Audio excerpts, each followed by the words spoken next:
जल संरक्षण पर जालौन के डीएम को सम्मानित।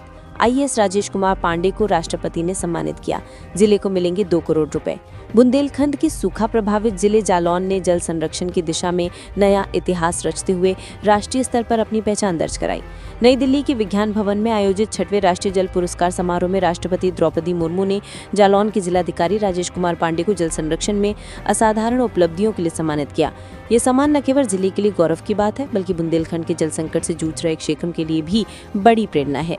बुंदेलखंड की जल समस्या वर्षों पुरानी रही है, लेकिन जालौन के डीएम राजेश कुमार पांडे ने जनभागीदारी आधारित एक ऐसा मॉडल विकसित किया जिसने जिले में जल संरक्षण की तस्वीर बदल दी। उन्होंने न केवल सरकारी स्तर पर कार्य किए, बल्कि जल आंदोलन को जनता से जोड़कर व्यापक अभियान चलाया। उनकी नेतृत्व क्षमता और जनता के जुड़ाव ने जिले को उत्तर भारत के जल संरक्षण अभियानों की शीर्ष सूची में ला खड़ा किया है। चेक डैम और रेन वाटर हार्वेस्टिंग से बढ़ी जल बचत। डीएम राजेश कुमार पांडे के कार्यकाल में जिले में बड़े पैमाने को चेक डैम, तालाब पुनर्जीवन, रेन वाटर हार्वेस्टिंग और जल भंडारण संरचनाओं का निर्माण किया गया। इन प्रयासों से जालौन में पानी की बचत बढ़ी, जल स्तर सुधरा और गाँव की जल निर्भरता में बड़ा परिवर्तन आया। जिले को 2 करोड़ की पुरस्कार राशि। जालौन के इस मॉडल का मूल्यांकन केंद्र व प्रदेश की टीमों ने भी किया और इसे देश भर के लिए प्रेरणादायक घोषित किया गया। इसी आधार पर जल शक्ति Abhiyan JSHB 1.0 award to best districts के तहत जालौन का चयन किया गया। राष्ट्रपति मुर्मू ने सम्मान समारोह में डीएम राजेश पांडे को प्रशस्ति पत्र, स्मृति चिन्ह और जिले के लिए 2 करोड़ रुपए की पुरस्कार राशि प्रदान की है, जिस जिले में पानी को संरक्षण देने का काम और बढ़ाया जा सके। अन्य जिलों को भी मिला सम्मान। यूपी की मिर्जापुर और वाराणसी जिले को 2 करोड़ रुपए का पुरस्कार मिला, जबकि चित्रकूट जिले को 1 करोड़ रुपए का सम्मान दिया गया। अन्य राज्यों के कई जिलों का भी चयन किया गया। जालौन बना देश के जल संरक्षण का रोल मॉडल। जालौन की ये उपलब्धि बताती है कि यदि प्रशासनिक इच्छा शक्ति और जनता का सहयोग मिल जाए तो किसी भी संकट को विकास के मॉडल में बदला जा सकता है। नून नदी का पुनर्जीवन आज पूरे बुंदेलखंड के लिए उम्मीद की किरण है।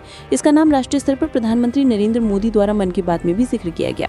बता दें कि डीएम राजेश कुमार पांडे ने 12 सितंबर 2023 को जालौन की कमान संभाली थी। 2 वर्षों के भीतर जल संरक्षण पर निरंतर कार्य कर उन्होंने जिले को राष्ट्रीय स्तर पर 3रा स्थान दिलाया, जो किसी भी जिले के लिए बड़ी उपलब्धि है। नून नदी को किया पुनर्जीवित। कुंज तहसील की ग्राम सतहो से शुरू होने वाली 83 किलोमीटर लंबी नून नदी बरसों से सूखी पड़ी थी। नदी के अस्तित्व पर भी संकट खड़ा हो गया था।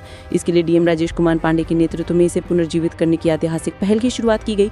जिलाधिकारी ने इसके लिए जनभागीदारी आंदोलन चलाया, जिसमें जल शक्ति मंत्री स्वतंत्र देव सिंह ने भी प्रतिभागी किया और उनकी जनभागीदारी आंदोलन के कारण आज 83 किलोमीटर लंबी नून नदी पुनर्जीवित हो गई है, जिससे किसानों को पानी की अब समस्या नहीं रह गई है।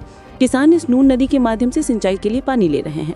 जिलाधिकारी के प्रयास से सबसे पहले नदी की सफाई की गई और उसका गहरीकरण किया गया।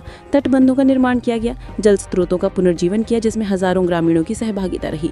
इन सभी प्रयासों ने नून नदी में फिर से जलधारा बहा दी। इसने न केवल भूजल स्तर सुधारा, बल्कि सिंचाई, पेयजल और खेती पर भी सकारात्मक असर पड़ा। ब्यूरो रिपोर्ट, पवन गुप्ता, समाचार 24 इंडिया।